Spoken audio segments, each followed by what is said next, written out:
Visitor visa इन 20 days. मेरा visa 20 days में मेरे हाथ में था। एक्चुअली मुझे खुद बिलीव नहीं हो रहा था, क्योंकि जब मैंने अप्लाई किया था मैं सोच रहा था कि 2 से 3 महीने तो लगेंगे ही, और आजकल डिलेज चल रहे हैं, क्या पता 4-5 महीने भी लग सकते हैं। बैकग्राउंड स्टोरी ये है कि मेरी वाइफ ने अपना स्टूडेंट वीज़ा लगवाया था, और मैंने सोचा था कि मैं बाद में विजिटर की तरह पहले कनाडा में एंट्री करूँगा, और उसके बाद वहाँ पे जाके अपना स्पाउजल ओपन वर्क परमिट लगाऊंगा। बस काफ़ी डिलेज चल रहे हैं। अगर इंडिया से मैं स्पाउजल ओपन वर्क परमिट लगाता हूँ तो बहुत टाइम लग सकता है, और काफ़ी अनप्रिडिक्टेबल है। 2 महीने, 3 महीने, 5 महीने, 1 साल भी लग जाता है लोगों का। बट अगर मैं विजिटर वीज़ा पे जाता तो at least we'll be together and then we can figure out वहाँ पे बॉर्डर पे जाके हम लोग स्पाउजल ओपन वर्क परमिट। मेरी वाइफ का स्टूडेंट वीज़ा जो अप्रूव हुआ था वो अराउंड 5th और 6th मई को हुआ था। एंड जैसे ही स्टूडेंट वीज़ा अप्रूव हुआ, हमने अपना डॉक्यूमेंटेशन, जो मेरा विजिटर वीज़ा का डॉक्यूमेंटेशन था, उसका प्रोसेस स्टार्ट कर दिया। मैंने अपना वीज़ा कंसल्टेंट के थ्रू लगवाया था, और उसके लिए जो भी डॉक्यूमेंट्स मैंने सबमिट करे, रीजंस क्या डाला, मैं आपके साथ लिस्ट बाय लिस्ट शेयर कर सकता हूँ जो भी आपको चाहिए। And I will put a description में जितना भी डिटेल्स हैं, इतने ज़्यादा से ज़्यादा मैं उसके फॉर्मेट्स आपके साथ शेयर करने की कोशिश करूँगा। But it was pretty simple. Basically first thing was my brother also stage in Toronto, और उसने अभी अपनी डिग्री, जो उसका डिप्लोमा कोर्स था, वो कंप्लीट किया था। सो उसके पास ऑलरेडी एक स्टेटस था कनाडा में, एंड मेरी वाइफ अभी तक ट्रैवल नहीं कर चुकी थी, तो उसके पास कोई स्टेटस नहीं था, उसके पास स्टडी परमिट नहीं था। तो वो रीज़न नहीं होगा कि मैं अगर उसके थ्रू वीज़ा लगवाता। तो मैंने अपने भाई से एक इन्विटेशन लेटर मंगाया that it's been a year that we haven't seen each other, and I would like to visit him, spend some quality time. उसके साथ मैंने ये भी mention किया कि after I visit my brother, I will follow my wife who is going to Vancouver, and I will try to settle her up. I'll try to find an accommodation, make her comfortable in the country, and then I'll come back. So this was the reason. Going to my brother, meeting him, staying there for some time, then going to Vancouver, settling my wife, because by the time I will be there, my wife would have already reached Vancouver. So it becomes a strong reason for the visa officer that I'm going to my brother and I'm going to meet my wife. जहाँ तक documentation की बात है, because मेरी wife के पास study permit नहीं था, तो मैं उसका कुछ डॉक्यूमेंट नहीं लगा सकता था। तो मैंने एक इन्विटेशन लेटर मंगवाया मेरे भाई से, सेम रीजन स्टेट किया जो मैंने अभी आपको बताया कि we haven't seen each other and we wanted to meet and spend some time with each other. So he has mentioned everything. He has also mentioned that I work in a corporate company from this year to this year, and I have to go back to India after my trip, and this is what I earn. These are my dates.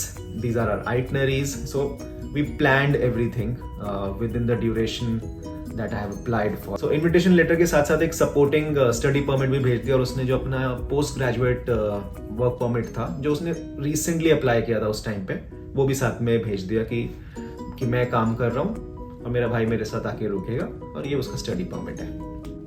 Along with that, from my side, I have put all my journeys that I have done in the past.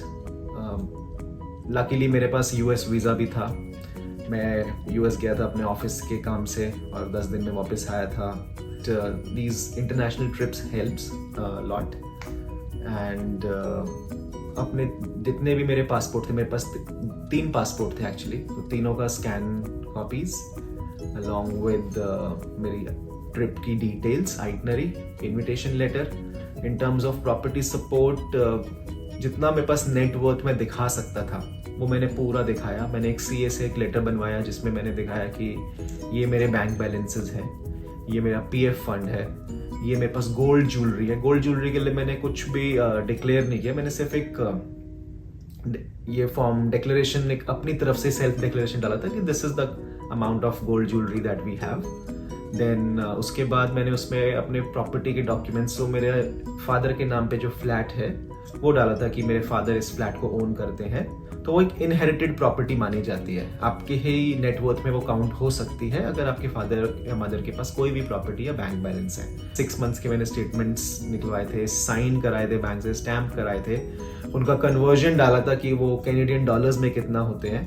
Specifically इसके लिए मेरे को ICICI bank और SBI में पूरा अपने तरफ से फॉर्मेट चेंज कराने के लिए काफ़ी मेहनत करनी पड़ी, बिकॉज उनके पास एक स्टैंडर्ड डॉक्यूमेंट होता है जो वो देते हैं। पर अगर आप उनको बोलोगे कि नहीं मेरे को स्पेशली कैनेडियन वीज़ा के लिए चाहिए है, तो वो करके देंगे आपको। सो यूजुअली जो फंड की रिक्वायरमेंट है वो 2 से 3 लाख रुपए होती है कि आप अगर 3 हफ्ते के लिए जा रहे हो तो आपके पास मिनिमम 2 से 3 लाख रुपए फंड आप दिखाओगे तो बेटर है।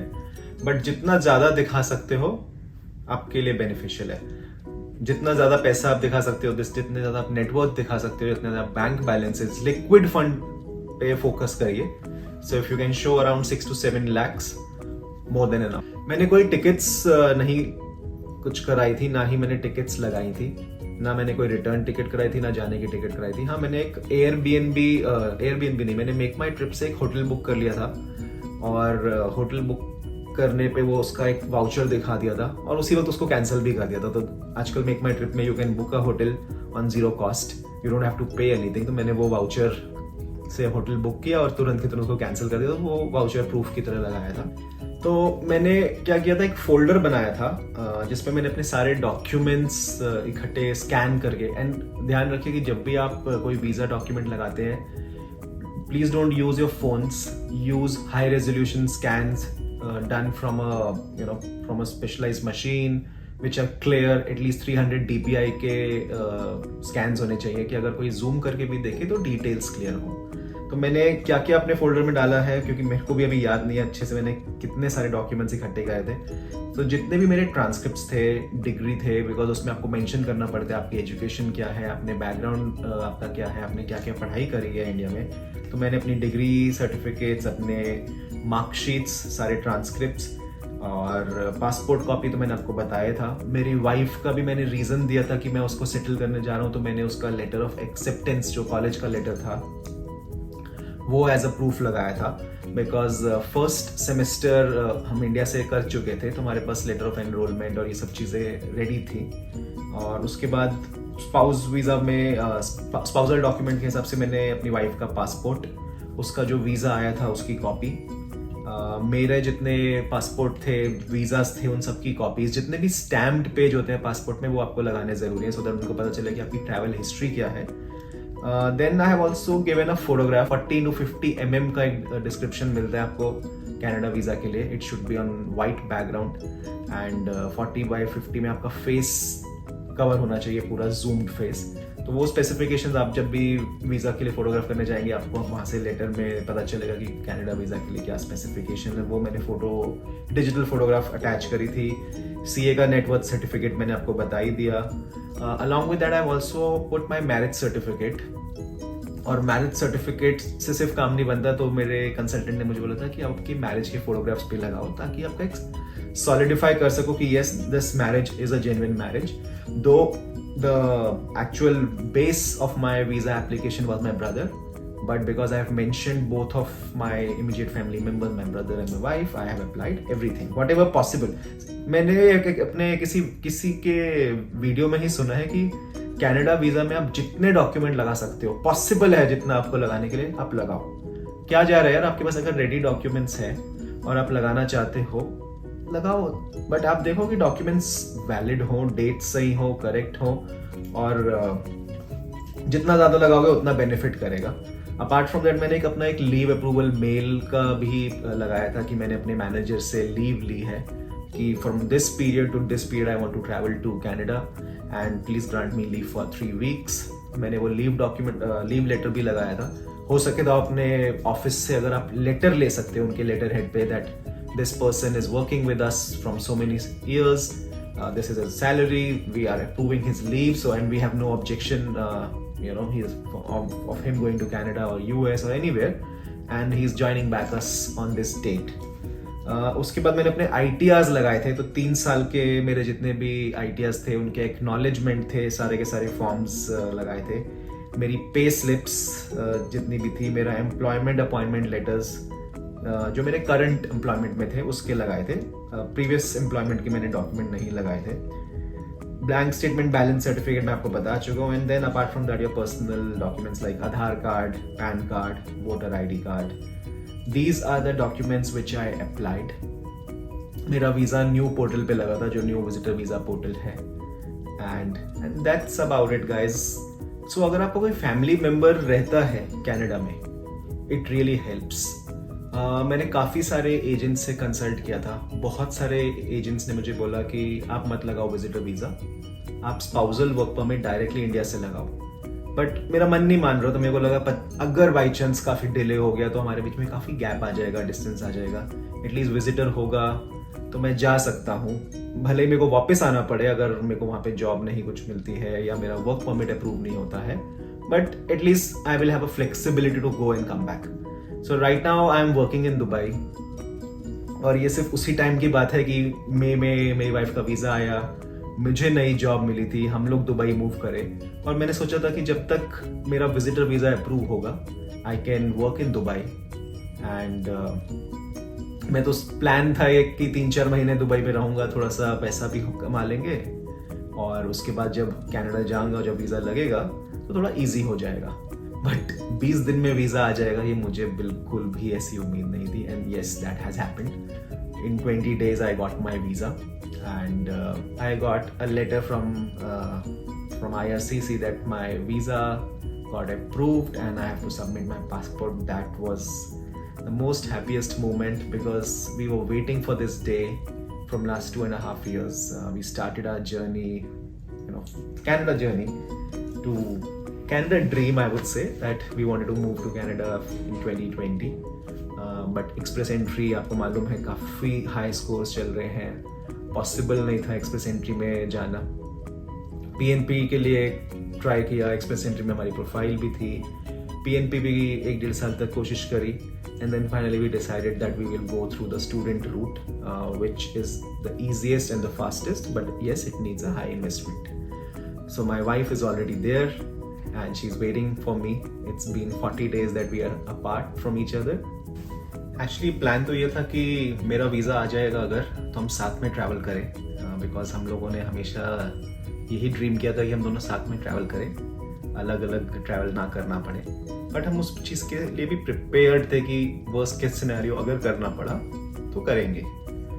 और 20 दिन में वीज़ा आ गया. She was there with me in Dubai, but we could not travel together because I've already started this new job and there were certain commitments that I have to fulfill.